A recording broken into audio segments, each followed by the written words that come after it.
Hello guys, welcome to online study at QS. तो जैसा कि गाइस आपके लिए हिंदी के आगामी परीक्षा के हिसाब से हिंदी के मॉक टेस्ट जो मैं कंटिन्यूसली आपको प्रोवाइड कर रहा हूं, इसी क्रम में अगला टेस्ट लेकर आया हूं। ठीक है गाइस, तो आज के टेस्ट में हम अलंकार के बारे में ज़्यादातर क्वेश्चन देखेंगे। हम अलंकार के जैसे पिछले टेस्ट में हमने समास के बारे में ज़्यादा क्वेश्चन देखे थे, आज के टेस्ट में हम जो है अलंकार के बारे में ज़्यादा क्वेश्चन देखेंगे।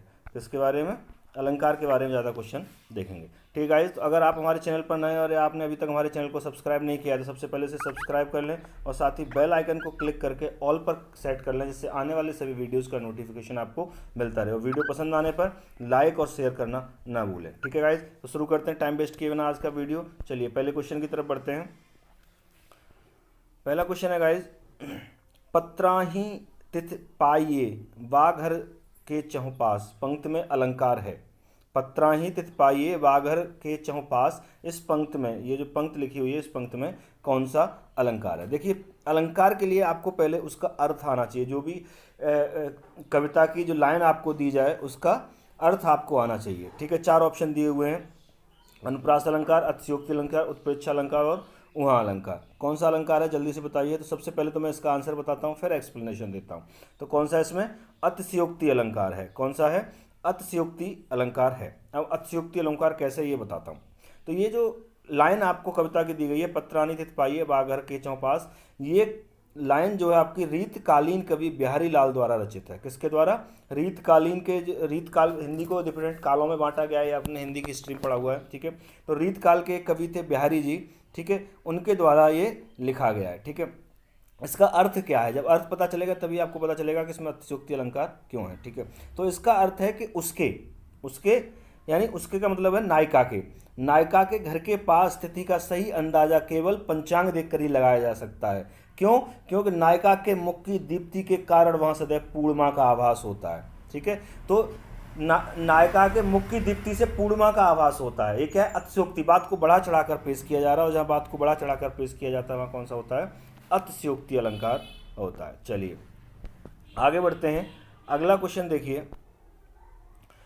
तो पर बारो उर्वशी सुन राधिके सुजान, तू मोहन की उर्वशी है उर्वशी समान।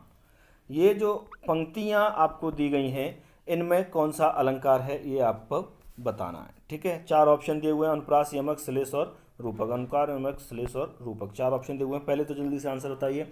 तो पहले तो मैं इसका आंसर बताता हूँ, फिर आपको बताता हूँ कि ये कैसे है। ठीक है, तो इसका सही आंसर है गाइस यमक। इसमें कौन सा अलंकार है? यमक अलंकार है। ठीक है, कैसे? अब देखिए, इसमें उर्वशी नाम जो है दो बार यूज किया गया है। एक तो उर्वशी यहाँ है, एक उर्वशी यहाँ है। ठीक है, तो उर्वशी का मतलब क्या है? यहाँ उर्वशी शब्द दो बार यूज किया गया है। जहाँ एक बार इसका अर्थ है अप्सरा, उर्वशी अप्सरा जो थी। ठीक है, उर्वशी अप्सरा थी, वहाँ है। और दूसरा, इसका दूसरी जगह जब इस उर्वशी शब्द को इस्तेमाल किया गया है तो वहाँ इसका अर्थ है क्या है? हृदय में बसने वाली स्त्री। क्या है? हृदय में बसने वाली स्त्री। तो जब एक शब्द की आवृत्ति बार बार दो या दो से अधिक बार हो और हर बार उसका अर्थ भिन्न हो तो वहाँ कौन सा होता है? यमक अलंकार होता है। यहाँ पर उर्वशी शब्द की आवृत्ति अलग अलग बार हुई है, हर बार अर्थ अलग है। एक बार उर्वशी जो है अप्सरा के लिए यूज़ किया गया, एक बार हृदय में बसने वाली स्त्री के लिए यूज़ किया गया है। तो हर बार शब्द उसका अर्थ अलग है, इसलिए यहाँ क्या हो जाएगा? यमक अलंकार हो जाएगा। ठीक है, चलिए अगला क्वेश्चन देखिए, पीतर पात सरस मन डोला। पंक्ति में कौन सा अलंकार है? पीतर पात सरस मन डोला कौन सा अलंकार है? जल्दी से पहले आंसर बताइए, फिर मैं इसका वो एक्सप्लेनेशन आपको देता हूँ। तो कौन सा? उपमा अलंकार है। कौन सा है? उपमा अलंकार है। तो देखिए, पीतर पात सरस मन डोला, इसमें कैसे? जब उपमेय की उपमान से तुलना की जाए या समानता की जाए तो वहाँ उपमा अलंकार होता है। उपमेय की उपमान से तुलना की जाए या समानता की जाए तो वहाँ क्या होता है? उपमा अलंकार होता है। अब इस पंक्ति की बात करें तो इसमें मन जो है उपमेय है। क्या है? उपमेय। मन जो है आपका क्या है? उपमेय है। ठीक है, और इस मन की चंचलता की तुलना किससे की जा रही है? चंचलता की तुलना किससे की जा रही है? पीतर पात। पीतर, मन कैसा है? पीतर पात की तरह है। तो पीतर पात क्या हो गया आपका? उपमान हो गया। क्या हो गया? उपमान हो गया। तो उपमेय की तुलना जब उपमान से की जाती है तो कौन सा हो जाता है? उपमा अलंकार हो जाता है। ये अगला क्वेश्चन देते हैं, मुदित महीपत मंदिर आए, सेवक सचिव सुमंत बुलाए। इस पंक्ति में कौन सा अलंकार है ये बताना। चार ऑप्शन दिए: उपमा, रूपक, अनुप्रास और यमक। तो पहले तो आंसर बताइए, फिर आगे हम बात करते हैं। तो कौन सा इसमें? अनुप्रास अलंकार है। कौन सा है? अनुप्रास अलंकार है। तो मुदित महीपत मंदिर आए, सेवक सचिव सुमंत बुलाए। ठीक है, क्योंकि इसमें म और स वर्ण की आवृत्ति एक से अधिक बार हुई है। म और स वर्ण की, सेवक, सचिव, सुमंत, मुदित, महीपत, मंदिर। तो यहाँ पहली लाइन में म वर्ण की आवृत्ति हो रही है, दूसरी लाइन में स वर्ण की आवृत्ति हो रही है। ठीक है, तो जब एक से अधिक बार वर्णों की आवृत्ति एक या एक से अधिक बार हो तो उसको हाँ होता है, वहाँ पर अनुप्रास अलंकार हो जाता है। कौन सा हो जाता है? अनुप्रास अलंकार हो जाता है। चलिए आगे बात करते हैं। अगला क्वेश्चन देखिए, चरणत धरत चिंता करत चितवत चरे और सुमरन को ढूंढत फिरत कब व्यभिचारी चोर। इस पंक्ति में कौन सा अलंकार है, दोहे में कौन सा अलंकार है, ये आपको बताना है। तो 4 ऑप्शन दिए हुए हैं, श्लेष, यमक, उपमा और रूपक। पहले तो आंसर बताइए, फिर हम इसकी जो है व्याख्या करते हैं। तो कौन सा आंसर होगा इसमें? श्लेष अलंकार होगा। कौन सा होगा? श्लेष अलंकार होगा। देखिए कैसे, श्लेष जहाँ सुमरन शब्द का एक से अधिक अर्थ है। चरण धरत चिंता करत चितवत चारे और सुमरन को ढूंढन पर कवि विचारी मोर। ठीक है, तो यहाँ जो सुमरन शब्द है इसके अर्थ एक से ज़्यादा हैं। जैसे कवि के लिए सुंदर वर्ण, व्यभिचारी के लिए सुंदर स्त्री और चोर के लिए स्वर्ण। सुमरन शब्द का अर्थ कवि के लिए क्या होगा? सुंदर शब्द हो गया, और व्यभिचारी आदमी के लिए सुंदर स्त्री हो गया, और चोर के लिए स्वर्ण यानी सोना हो गया। तो एक बार शब्द यूज हुआ है, लेकिन इसके अर्थ हर किसी के संदर्भ में अलग अलग निकल रहा है। तो क्या हो जाएगा यहाँ पर? श्लेष अलंकार हो जाएगा। क्या हो जाएगा? श्लेष अलंकार हो जाएगा। ठीक है, चलिए आगे बढ़ते हैं। अगला क्वेश्चन देखिए, 3 बेर खाती थी सो वे 3 बेर खाती थी। इस पंक्ति में कौन सा अलंकार है, ये आपको बताना है। 3 बेर खाती थी सो वे 3 बेर खाती थी। पहले जल्दी से आंसर बताइए। 4 ऑप्शन दिए, अनुप्रास, श्लेष, सत्योग, अन्योक्ति और यमक अलंकार। आंसर बताइए, फिर मैं इसका जो है आपको एक्सप्लेनेशन देता हूँ। तो कौन सा सही है इसका? यमक अलंकार। कौन सा इसमें? यमक अलंकार है। देखिए यमक अलंकार अभी ऊपर भी आया था, तो मैंने बताया था कि एक शब्द की आवृत्ति एक या दो से अधिक बार हो और हर बार उसका अर्थ भिन्न निकले, वहाँ होता है। यहाँ बेर शब्द 2 बार आया है। ठीक है, एक ये आया है और ये एक ही आया है, और दोनों बार बेर शब्द का अर्थ जो है अलग अलग है। एक बार बेर शब्द का अर्थ है जो वो है बार। क्या है? बार, कितनी बार, यानी बेला। ठीक है, और दूसरी बार जो बेर शब्द का अर्थ है वो है बेर, एक फल जो होता है। बेर क्या होता है? एक फल होता है। तो ये यहाँ पर 2 बार जो है इसको यूज हुआ है, दोनों बार इसका अर्थ अलग है। तो क्या हो जाएगा? यमक अलंकार हो जाएगा। ठीक है, चलिए अगला क्वेश्चन देखिए, चरण कमल बंदो हरिराई। चरण कमल बंदो हरिराई, इस पंक्ति में कौन सा अलंकार है? ये तो आसान सा क्वेश्चन है, जल्दी से बताइए। उपमा, रूपक, श्लेष और अतिशयोक्ति। जल्दी से आंसर बताइए, फिर हम जो है इसमें आगे बात करते हैं। ठीक है, तो बताइए कौन सा है? कौन सा है? रूपक अलंकार है। चरण कमल बंदो हरिराई कौन सा? रूपक अलंकार है। रूपक में उपमेय पर उपमान का अभेद आरोप किया जाए। जब उपमेय पर उपमान का अभेद आरोप किया जाए तो उसमें क्या होता है? रूपक अलंकार होता है। यहाँ पर चरण क्या है? उपमेय है। चरण क्या है? उपमेय हो गया चरण आपका। ठीक है, चरण हो गया आपका उपमेय। ठीक है, और जो है इसमें जो कमल है वो क्या है? उपमान। कमल क्या है? कमल जो है आपका उपमान है। कमल क्या है आपका? उपमान है। और इसमें क्या है? चरण का कमल पर अभेद आरोप हो रहा है, इसलिए यहाँ पर क्या हो जाएगा? रूपक अलंकार आपका हो जाएगा। ठीक है, चलिए आगे बढ़ते हैं। अगला क्वेश्चन देखिए, उस काल मारे क्रोध के तन कांपने उनका लगा मानो हवा के शोर से सोता हुआ सागर जगा। इस पंक्ति में कौन सा अलंकार है, ये आपको बताना है। ठीक है, 4 ऑप्शन आपको दिए हुए हैं, पहले तो ऑप्शन देखिए, फिर जल्दी से हम इसका आंसर बताते हैं। ठीक है, तो देखिए कौन सा सही है? उत्प्रेक्षा अलंकार है। कौन सा है? उत्प्रेक्षा अलंकार है।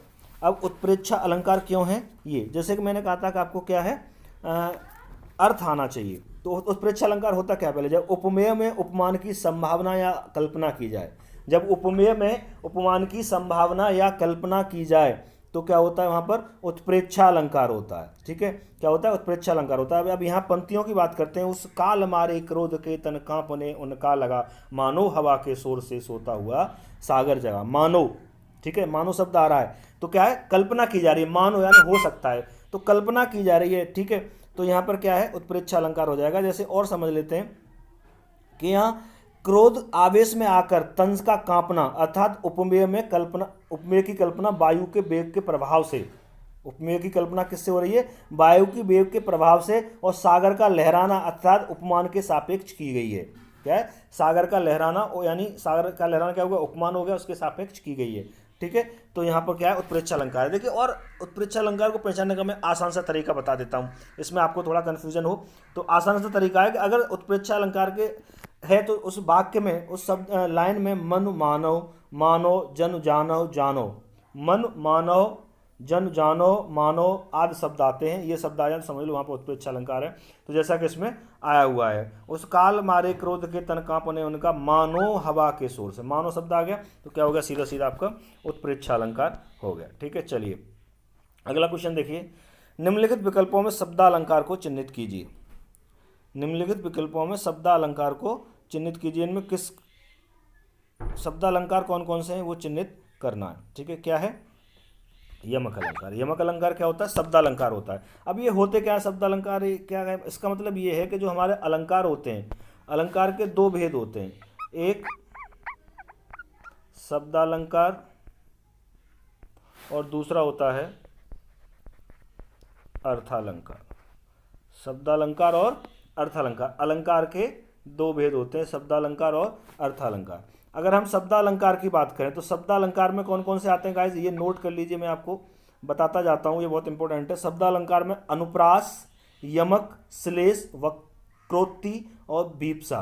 कौन कौन सा, अनुप्रास, नोट करते जाइए, अनुप्रास, यमक, श्लेष, वक्रोक्ति और वीप्सा, ये सारे शब्दालंकार में आते हैं। और वहीं अर्थालंकार की बात करें तो अर्थालंकार में कौन कौन से अलंकार आते हैं वो भी आप नोट कर लीजिए, बहुत इंपॉर्टेंट क्वेश्चन है। अर्थालंकार में उपमा, रूपक, उत्प्रेक्षा, मानवीकरण, अतिशयोक्ति, अन्योक्ति और प्रतीप। एक बार फिर रिपीट करता हूं, अर्थालंकार में आते हैं आपके उपमा, रूपक, उत्प्रेक्षा, मानवीकरण, अतिशयोक्ति, अन्योक्ति और प्रतीप। ये सब किस में आते हैं, आपके अर्थालंकार में आते हैं। तो देखिए ऊपर आपसे क्या पूछा गया था कि अर्थालंकार कौन सा है, तो यमक अलंकार अर्थालंकार में आ रहा है, तो ठीक है, तो कौन सा हो गया आपका अर्थालंकार, कौन सा हो गया, शब्दालंकार पूछा गया है, सॉरी शब्दालंकार पूछा गया है। तो शब्दालंकार कौन सा आपका, यमक है, तो यमक जो आपका शब्दालंकार हो गया, इसमें आता है, तो वहाँ से आपको आंसर का पता चल जाएगा। चलिए अगला क्वेश्चन देखिए। नीचे लिखे विकल्पों में से कौन सा विकल्प रूपक अलंकार से संबंधित है। रूपक अलंकार से संबंधित कौन सा है, ठीक है। इसका मुख चंद्रमा के समान है, चंद्रमा इसके मुख के समान है, इसका मुख ही चंद्रमा है, या यह मुख है अथवा चंद्रमा।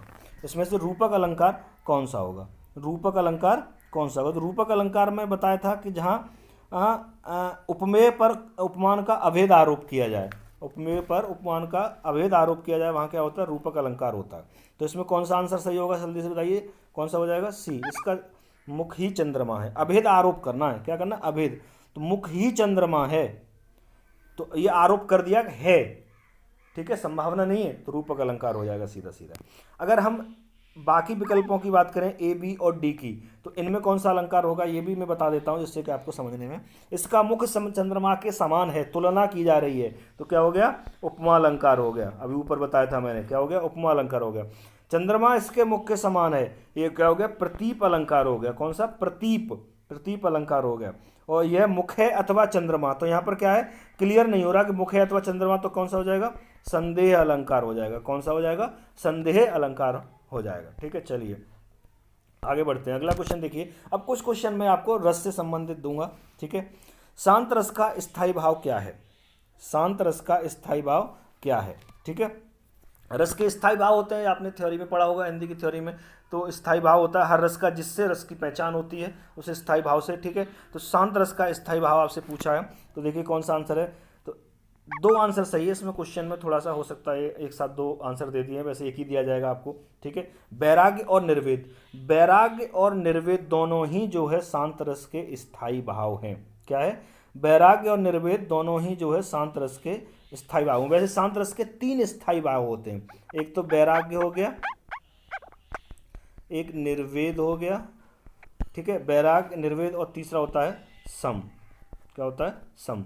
वैराग्य निर्वेद और सम, ये तीनों जो है आपके शांत रस के स्थायी भाव होते हैं। इसमें दो दे रखे हैं, तो ये दोनों आंसर आपके सही हैं। वैसे हो सकता है क्वेश्चन में मिस्टेक हो, आपको जो है एक आंसर दिया जाए, ठीक है। चलिए आगे बढ़ते हैं। किस रस का स्थायी भाव रति है, किस रस का स्थायी भाव रति है, रति किसका है, ठीक है। तो इसमें चार ऑप्शन दिए हुए, भक्ति, श्रृंगार, दोनों का या दोनों का नहीं, किसी का नहीं। तो कौन सा आंसर सही है, सी आंसर सही है। रति जो है भक्ति और श्रृंगार दोनों का स्थायी भाव रति होता है, दोनों का स्थायी भाव क्या होता है, रति होता है। भक्ति और श्रृंगार श्रृंगार दोनों का स्थायी भाव क्या होता है? रति होता है। ठीक है, अब कैसे थोड़ा सा इसमें डिफरेंस होता है वो मैं आपको समझा देता हूँ। देखिए, जो श्रृंगार होता है उसमें दाम्पत्य विषयक रति होता है।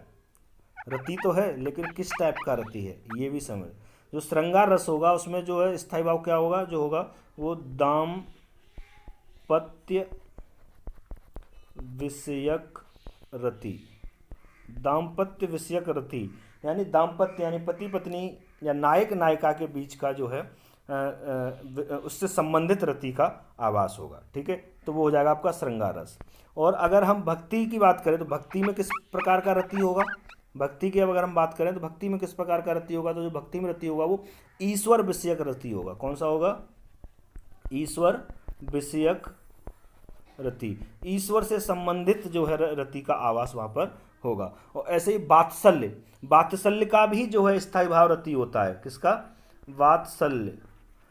भक्ति, श्रृंगार और वात्सल्य तीनों का स्थायी भाव रति होता है। और वात्सल्य की बात करेंगे तो वात्सल्य में जो है संतान विषयक रति आएगा। कौन सा? संतान विषयक रति। ठीक है, क्लियर है? चलिए आगे बढ़ते हैं।